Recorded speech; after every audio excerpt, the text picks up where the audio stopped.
USCHO.com.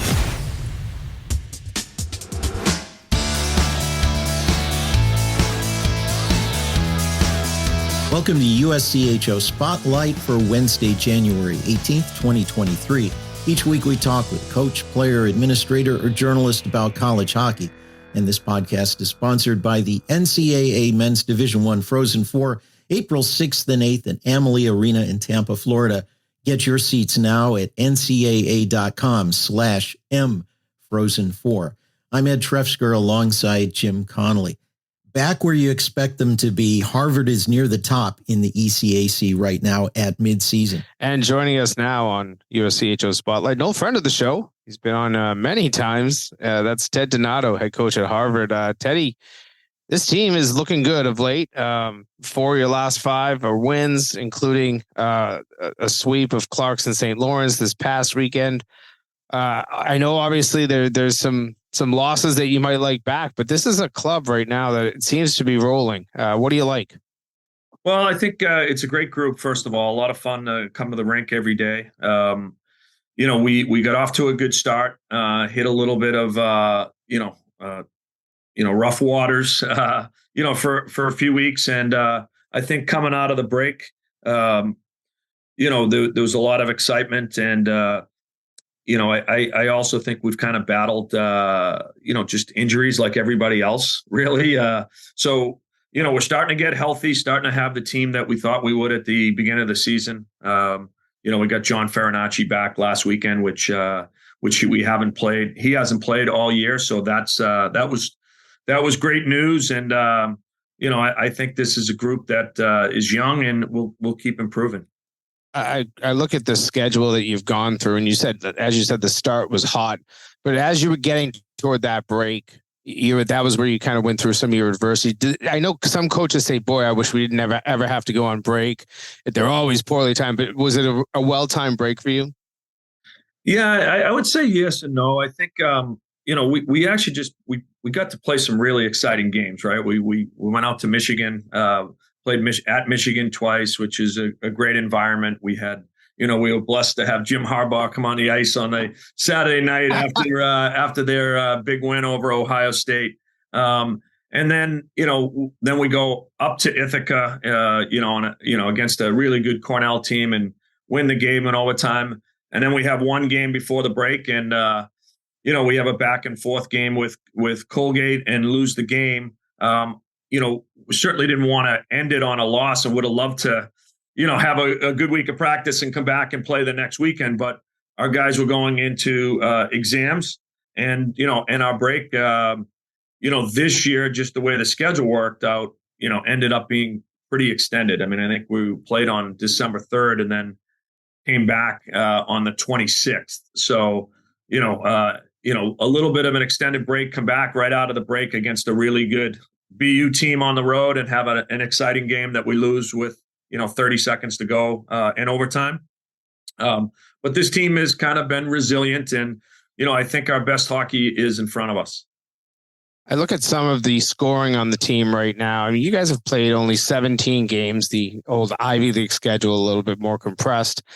You have 4 guys that have already scored 10 goals with Farrell, LaFerriere, Coronado, and Miller. That's about as impressive as you can get. That's a lot of guys that can put the puck in the net. You have other guys that have goals, maybe not 10, but you have a lot of goals up and down your lineup. Do you like the offense at this point? Yeah, I think, from a style standpoint, we want to get after teams. We want to play fast. We want to play skilled. We want to, be able to execute on the special teams. And we're blessed with some really talented players, guys like Farrell and Coronado and LaFerriere and Joe Miller as a freshman, have done some great things. So we're off to a good start. I think we're developing, more depth in scoring. I think we're blessed with a D core that, that's big, is agile, and, gets around the ice well and is good offensively. So we have a good mix. We've gotten excellent goaltending all year. So that's always a good start to having success. I want to mention your goaltending here. You've used all three of your netminders at this point. Obviously, Mitchell Gibson is the name that most people are familiar with, but Derek Mulcahy at this point, 4.0 record, a 1.0 on the number of goals against, and a save percentage of .956. I know some coaches love to ride the one goaltender all the way. Some love the 1A, 1A. What do you feel like you have for a situation in your room right now? Well, the first thing I would say is that we have three excellent goaltenders in my view. I mean, I think Mitch Gibson, about the halfway point last year, kind of elevated his game and took a step. He was tremendous towards the end of the season into the ECAC playoffs. Obviously, culminating with an ECAC tournament win and an NCAA tournament appearance. He kind of started this year right where he left off. But Derek Mulcahy's an excellent goalie. And so is an Aku Koskinvuo. Aku has been able to get some action, played for Finland in the World Juniors. So he's been able to get some action there. And, this weekend that just passed,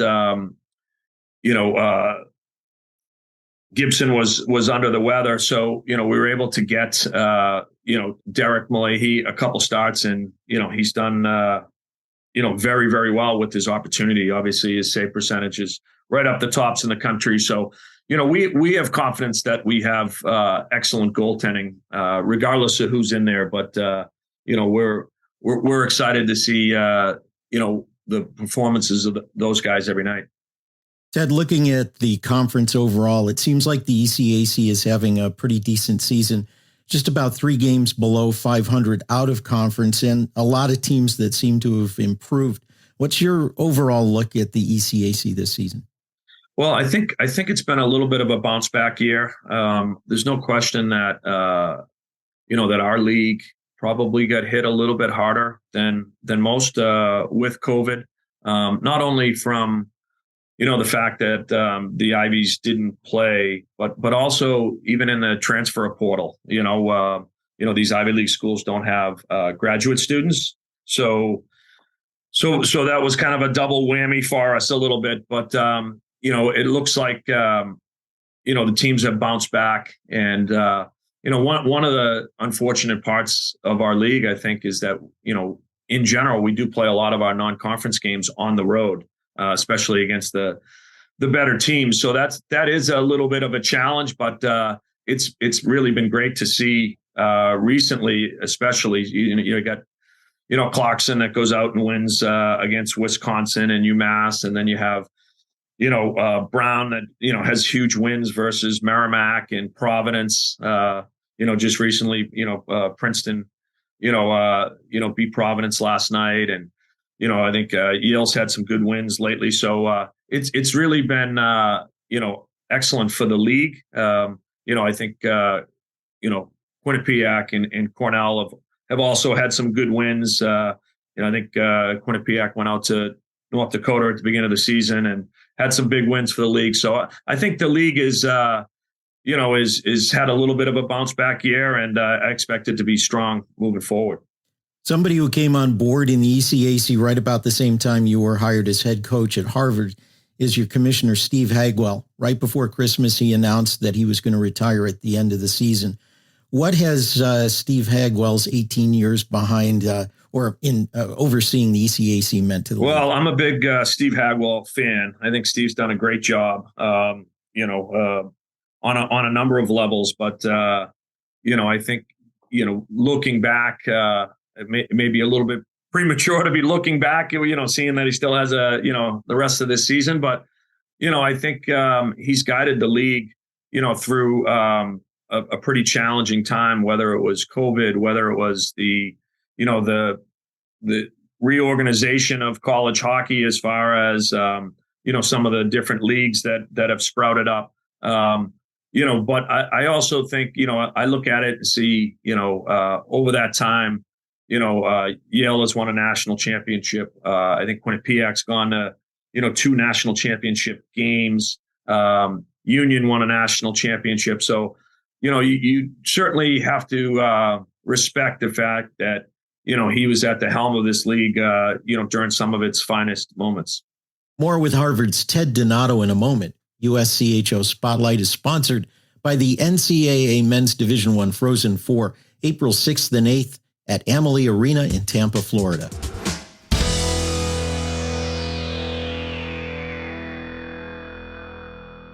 All right, class, it's the NCAA Men's Frozen Four. Welcome to Fandom 101.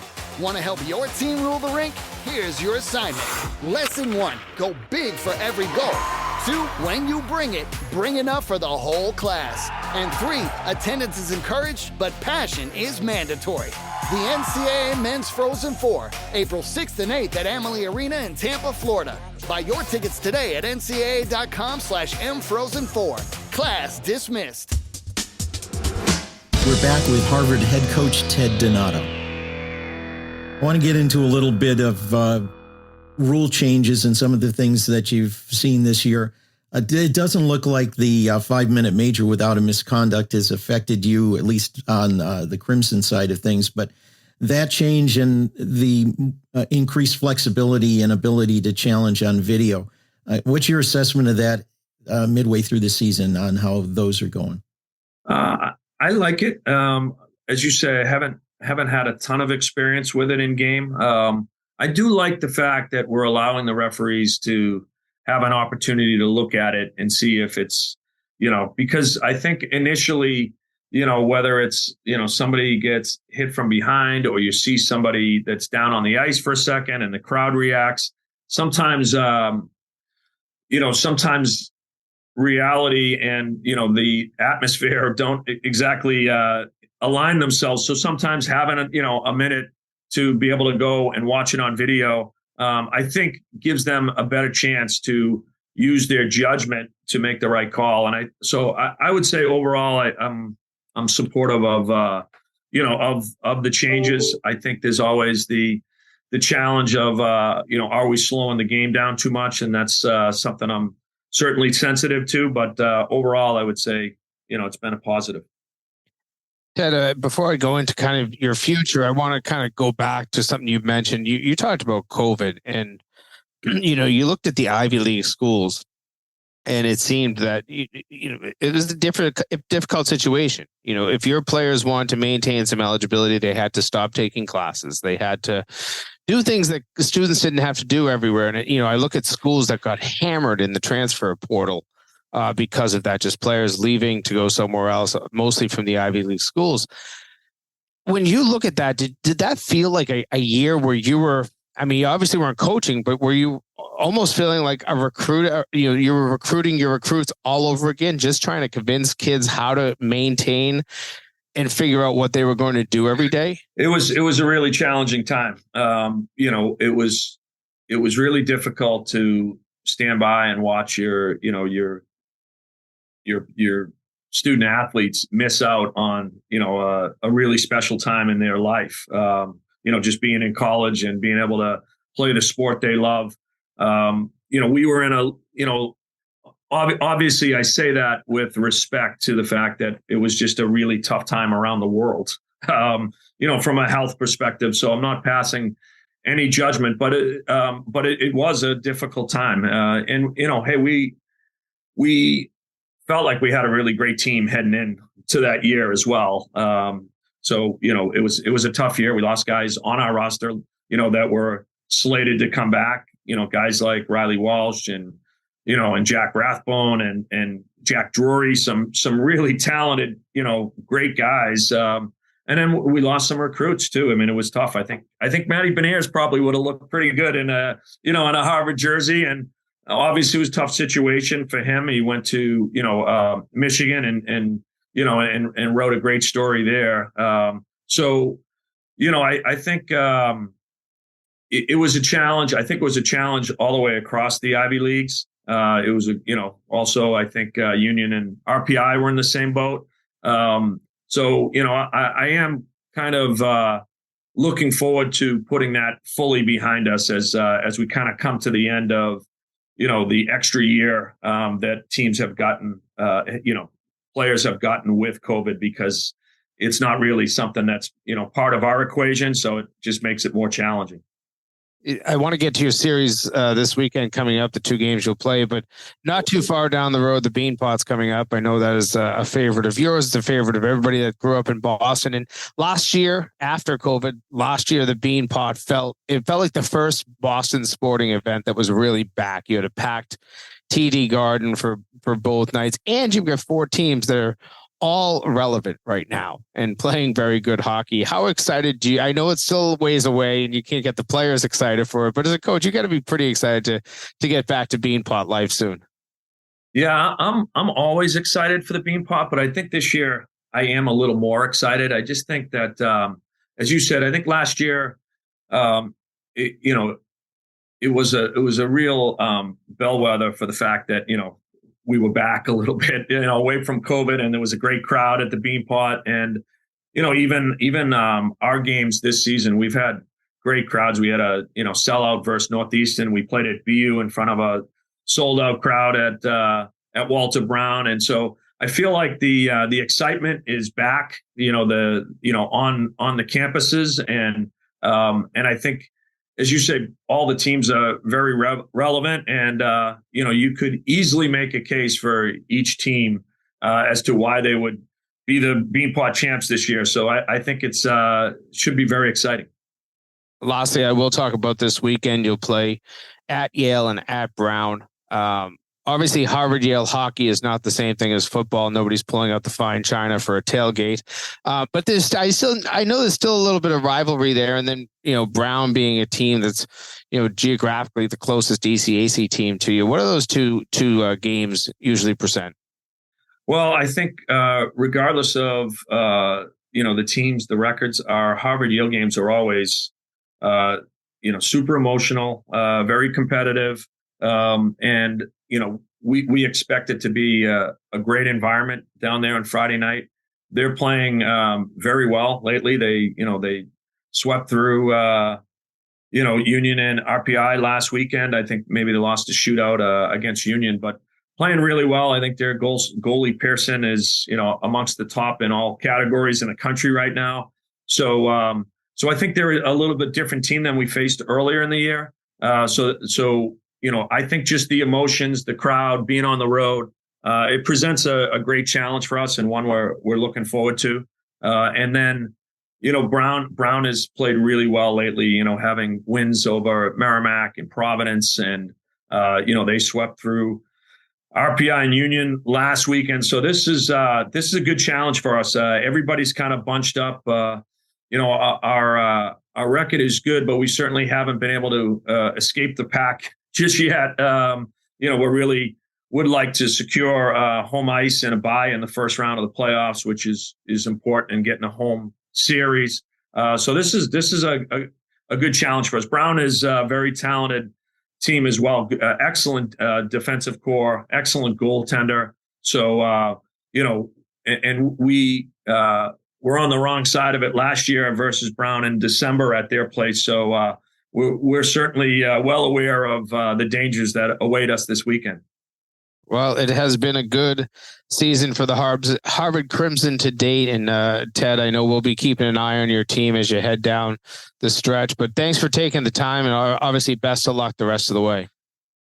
Well, thanks, Jim. Thanks, Ed. You guys do a great job for college hockey. And, it's an exciting time, and the best time of the season is ahead of us, and really looking forward to it. That's Harvard head coach Ted Donato. Jim, it was really interesting to hear about not only Harvard, but the league having to bounce back and having to deal with the COVID year in a way that virtually no other teams around the country had to.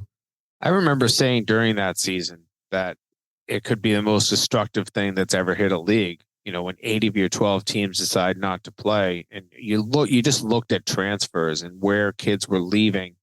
And it was all the schools from the Ivies and obviously RPI Union.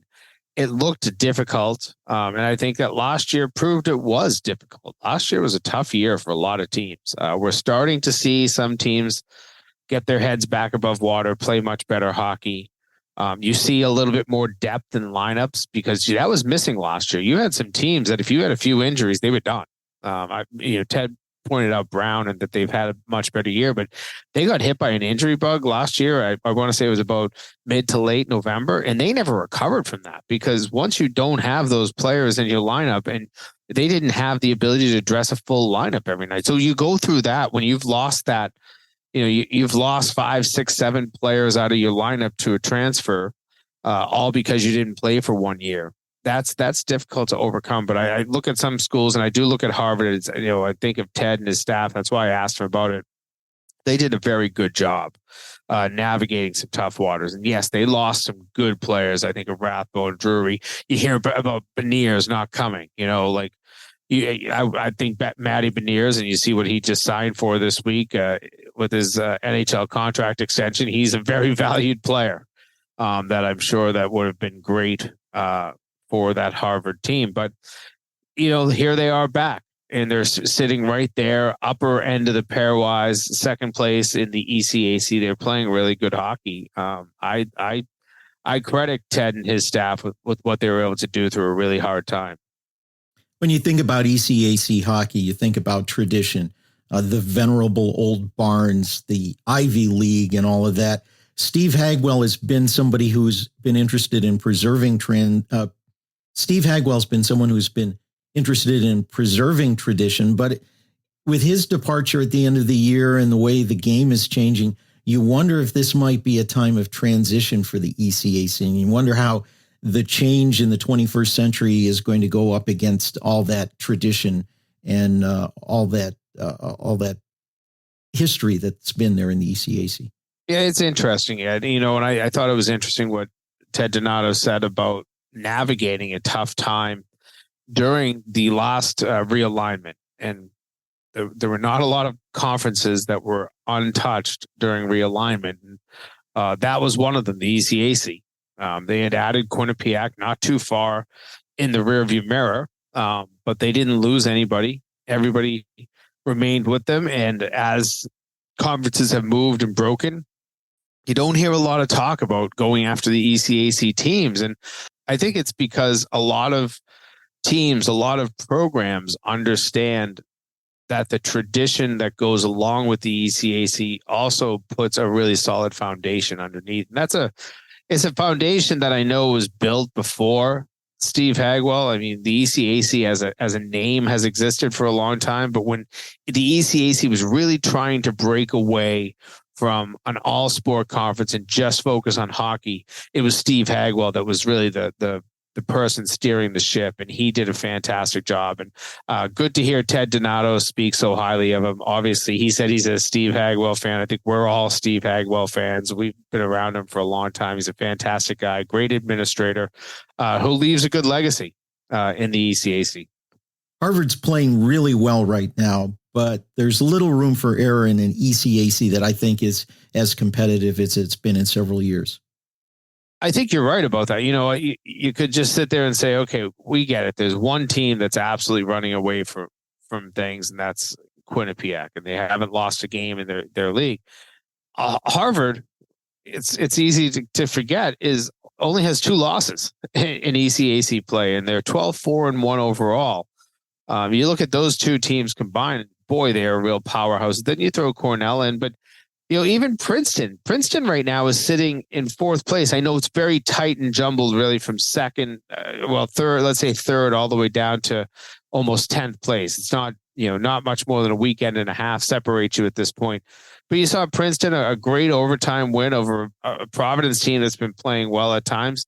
I think that Princeton might be the biggest surprise in the league right now. And there's plenty other teams. He mentioned Brown. I look at Colgate is playing very well as well. They're 7-3-0-0-2-0. Translate all that out on your own time. But they're earning points, and they're right there on the precipice of getting that first round bye and home ice in the quarterfinals. It's going to be really competitive as we try to see the teams that will finally get that bye in the first round of the playoffs, because that is, let's let's face it, that's the most important part of the playoffs in that league, is not having to go through 2 rounds before you go to Lake Placid. 2 wins gets you there. It's much easier than trying to get 4 out of 6.